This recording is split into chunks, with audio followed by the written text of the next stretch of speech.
N'Andriamanitra rery ny dera sy ny lazary ny voninahitra.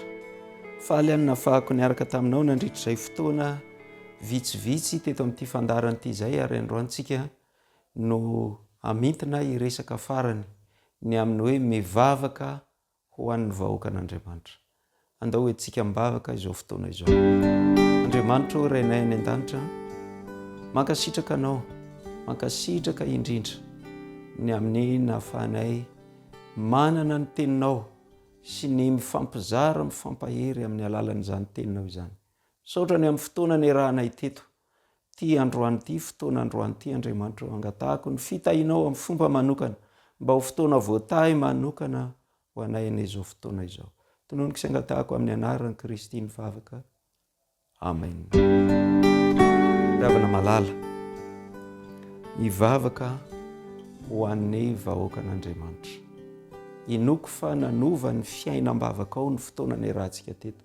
Raha androany ianao vao manaraka n'izao fandarana izao, dia tiako ny manambara aminao fa ianao io dia afaka ny hanova zavatra betsaka eo amin'ny fiainan'ny fiangonan'Andriamanitra, fiainan'ny vahoaka an'Andriamanitra. Raha tena hanao an'izany fanandramana ny amin'ny vavaka, mivavaka ho an'ny vahoaka an'Andriamanitra. Raha tena hanao an'izany ianao, ary tsy ianao ihany inge ny vohovan'izany, tsy ny fiangonana ihany ny vohovan'izany, fa ianao koa, isika izay mitondra mivavaka an'izany fiangonana izany, dia iasany herin'Andriamanitra ihany koa. Raha fitinina ny zavatra andresana teto, dia manokany ianao fotoana mitondra mivavaka ny fiangonan'Andriamanitra, fa ny tompony mametraka an'izany tao am-ponao, ary tian'Andriamanitra ianao raha mba hiainan'izany, dia ho valian'Andriamanitra ny vavaka ataonao, ary ho tahian'Andriamanitra manokana ihany koa ianao ny amin'ny vavaka, fiainam-bavaka, fitondrana mivavaka ny fiangonan'Andriamanitra. Indray mandeha nisy toe-javatra voalaza, voatanisa ao amin'ny asan'ny apôstôly, toko faha-4. Rehefa nisamborina i Paoly, i Petera azafady, toko faha-12, asan'ny apôstôly toko faha-12. Rehefa nisamborina o Petera, dia navoaka ny didy, namoaka lalàna, Herôda namoaka didy ny amin'ny hamonoana azy. Natao mafy dia mafy ny fiambenana azy, ary hovonoina i Petera ny ampitson'iny. Dia inona ny ataon'ny fiangonana? Nivory ny fiangonana, niangona mba hiaraka anao inona? Fantatro ny tohiny, hiara hivavaka. Hivavaka ho an'ny Petera, hivavaka ho an'ny toe-javatra anankiray io, satria efa voaheloka ho faty, ho vonoina ho faty zany Petera. Niangona ny fiangonana mba hivavaka. Dia fantatritsika ny tohiny tantara. Fantatritsika ny tohiny tantara fa zao ny valin'ilay vavaka izay natao. Eo amin'ny 17, ary indro nisy anjelon'ny tompo tonga teo, sady nisy mazava namirapiratra tao an-trano, ary izy nanohina ny tezan'i Petera, dia namoa azy ka nanao hoe mitsangana faingana, dia niala tamin'ny tanany ny gadra. Ary hoy ilay anjely taminy, miskina ary fehezo ny kapanao. Dia nataony izany, ary hoy koa izy, tafio ny lambanao ka manaraha ahy. 17 izao, dia nivoaka izy ka nanaraka azy, ary tsy fantany ho marina izay nataon'ny anjely, fa nataony ho nahita fahitana ihany izy. Fa rehefa nandalo ny fiambenana voalohany sy faharoa izy, dia tonga teo amin'ny vavahady vy izay mahazo ny lalana ho any an-tanàna, ary nivoha azy io mba alehany. Ary noho nivoaka izy, dia nandroso tamin'ny lalana iray, ary niaraka tamin'izay dia nandao azy ilay anjely.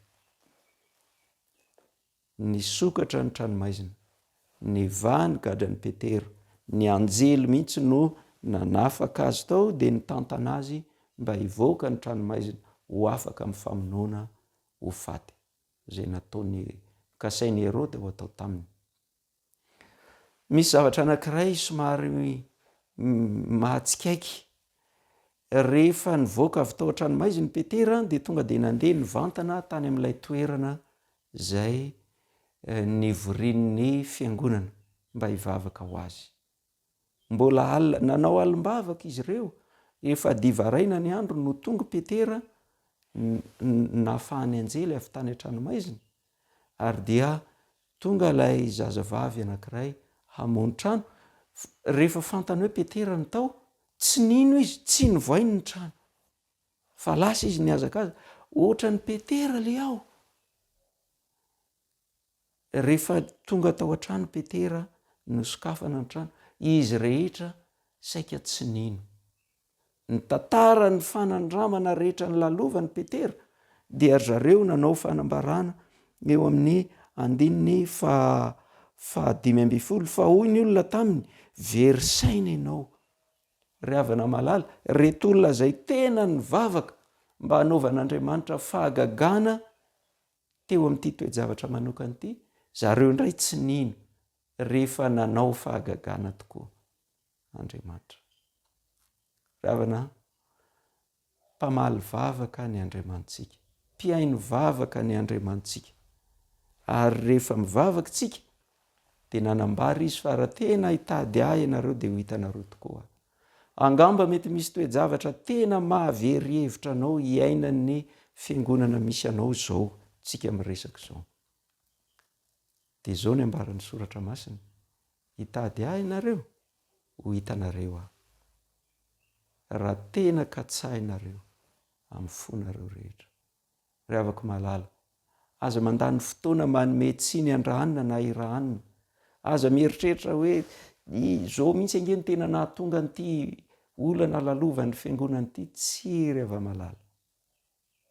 Inona ny tokony ataonao? Mivavaka ho an'ny fiangonan'Andriamanitra. Rehefa ataon'ny tompo ao am-ponao, ao an-tsainao ny hoe misy toe-javatra ohatran'izao amin'ny fiangonana, dia tadio fa antson'ny tompo ny mba handolianao hivavaka ho an'ny fiangonana izay. Ary nivavaka tsy hoe rehefa nivavaka indray mandeha dia ampy, tsy hoe rehefa nivavaka ianao dia hozy ianao hoe efa nahavita zay. Tsy ny mivavaka no zava-dehibe, fa ny mandresy tamin'ny tolona mivavaka. Noho izany tokony mivavaka foana isika, mitolona foana isika, mandra-pahazontsika ny fandresena. Ary zany ny antony nahatonga an'Andriamanitra hampirisika antsika mba haharitra amin'ny fivavahana. Kolosianina 4:4, ny 2:2.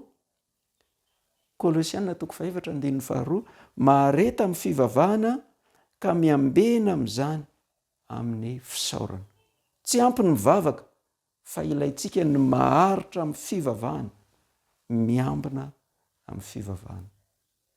Raha anao an'izany ianao dia hitanao ny ampahirezan'ny tompo anao eo amin'io fiainan'ny fiangonana izay nametrahan'Andriamanitra anao io, fa dia azo hery avy amin'ny fiainam-bavaka izay ataonao.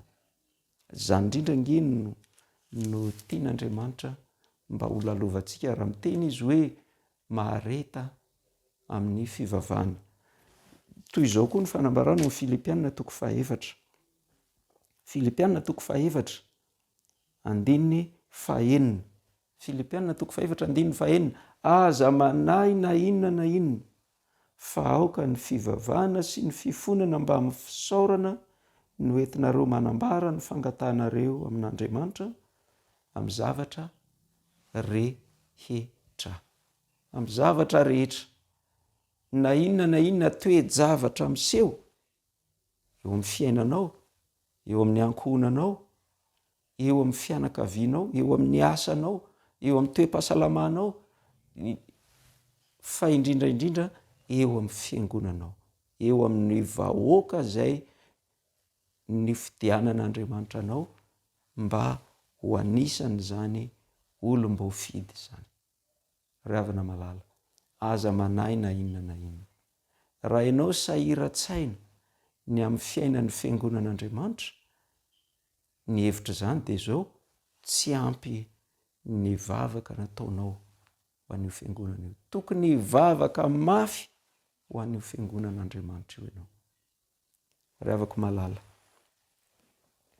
ny zavatra hita matetika rehefa tonga any amin'ny fiangonana anankiray amin'ny fotoana fiaraha-mivavaka, fiaraha-mivavaka ny fiangonana, efa fotoana natokany ny fiangonana mihitsy mba hiaraha-mivavaka,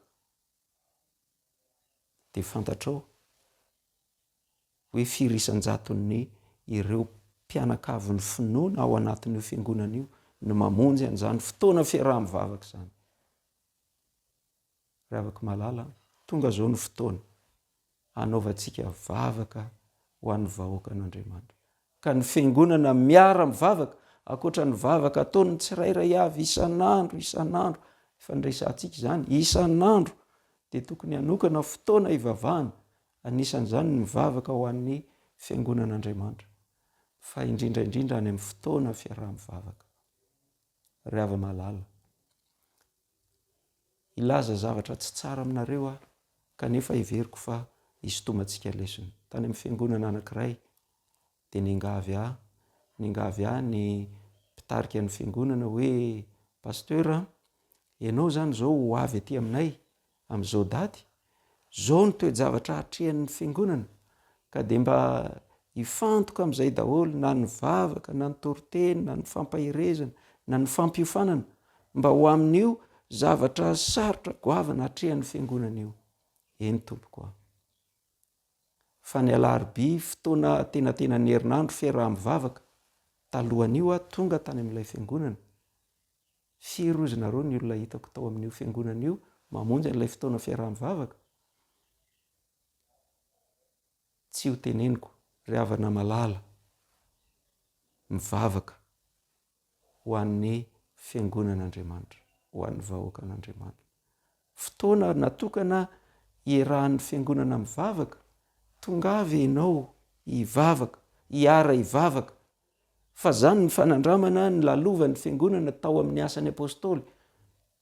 Niara ny vavaka ny fiangonana hitolona mivavaka, satria raha tsisy zavatra miova dia ho vonoina ho faty Petera ny ampitson'io.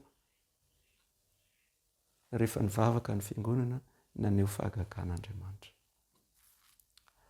Amin'ny fotoana fiankohofana amin'ny sabata maraina, ao anatin'ny fanompoam-pivavahana, dia misy ny fotoana fiarahan'ny fiangonana miankohoka ampando alehana zaridaina mivavaka. Ry havako malala, tena mba raisitsika amin'ny fomba tena matotra tokoa ve izany fotoana fiarahan'ny fiangonana mivavaka izany. Fa tena zava-dehibe no ataon'Andriamanitra. Raha tena hitady azy isika, dia hoy hoe ho hitanareo araka tsahanareo amin'ny fonareo rehetra. Aoka mba tsy hoe efa hanomboka ny fotoana dia zay vao eo vao mifandamina. Ianao zany mba mitarika an'ilay fiaraha-mivavaka mandoaly.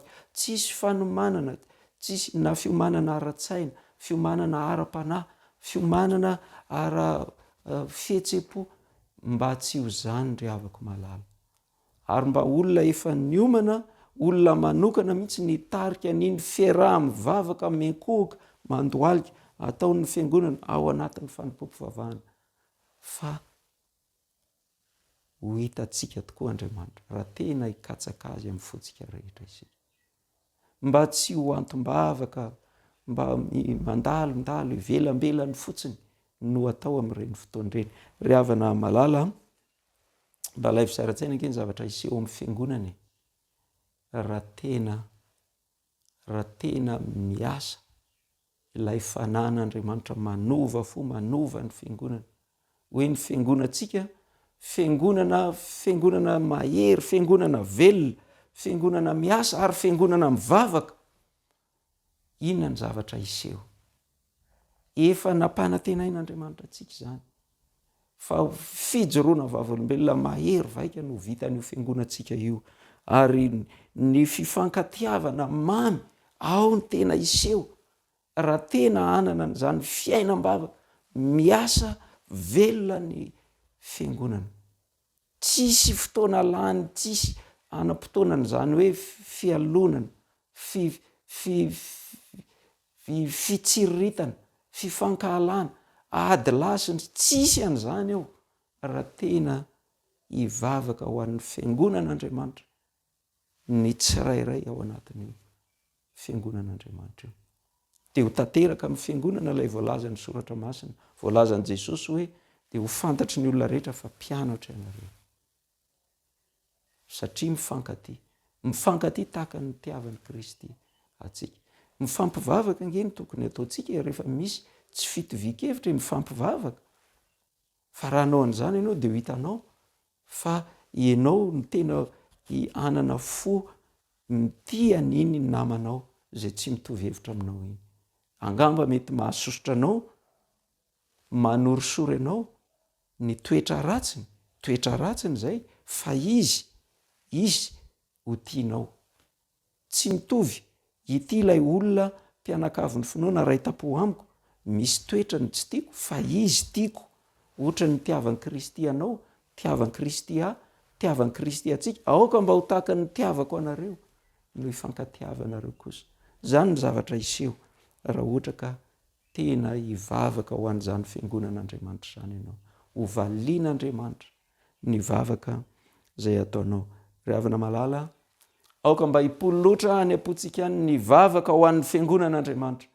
Aoka mba ho asiana fotoam-pivoriana iarahan'ny fiangonana hivavaka ho an'ny fiangonan'Andriamanitra. Aoka mba ho feno vondrom-bavaka etsy roa tarika miara mivavaka mba hivavaka ho an'ny fiangonan'Andriamanitra. Ho anao, ho an'ny ankohonanao, zava-dehibe zany, mazava ho azy fa hivavaka ho an'izany ianao, ho an'ny fiarahamonina sy ny sisa. Fahazadino ry hava-malala, tokony hivavaka ho an'ny fiangonan'Andriamanitra ianao. Marobe ny toe-javatra izay efa ataon'Andriamanitra iseho, efa ho tanterahan'Andriamanitra ao amin'ny fiangonana. Ka dia ilainao, ilaintsika ny mivavaka ho an'izany fiangonana izany. Efa hatombotra ny fotoana, hitsena ny tompo eny amin'ny rao ny lanitra isika. Itsika zany zao ny fiangonana ilay vady apakarin'Andriamanitra, dia itsika ilay ao anatin'ny hanatrika ny fampakaram-bady ny zanak'ondry. Ry havako malala, mino fa niasa taminao ny fanan'Andriamanitra, niasa tamintsika ny herin'ny tenin'Andriamanitra, ilay teny velona sy mahery, dia hiova ny fiainam-bavakantsika ary hiova ny fijerintsika ny fiangonan'Andriamanitra. Andany fotoana hivavahana ianao ary tena hivavaka ho an'ny fiangonan'Andriamanitra, ho an'ny vahoakan'Andriamanitra. Ho tanteraka amintsika ny izany, ndao hoentsika mivavaka izany. Andriamanitra rainay any an-danitro, sotranao noho ny nafahanay ny fampahery tamin'ny alalan'izao fandaharana izao. Sotranao no itony fitaovana itony, ary misotranao no ny amin'ny teninao. Ampio izay Andriamanitra mba olo ny vavaka, ampio izahay mba ho tena mivavaka, ampio izahay mba hivavaka, hifampivavaka ho an'ny vahoakanao, ho an'ny fiangonanao. Ampio izahay mba tsy ho lany fotoana ny amin'ny eritreritra tsy tsara, ny amin'ny teny tsy tsara, fihetsika tsy tsara ao amin'ny samy mpianakavin'ny finoana, fa mba ny mandany fotoana mivavaka, mba ho izany aneny ataonay. Andriamanitra, angatahako ianao mba hiasa amin'ny fomba mahery vaika amin'izao fiangonanao izao, ka ny fanahinao masina miaraka amin'ilay heriny manamasina, ilay heriny manova ny fony rehetra, izay aneny ho hiasa amin'izao fiangonanao amin'izao andro faran'izao. Tononiko sy angatahako amin'ny anaran'i Kristy mivavaka.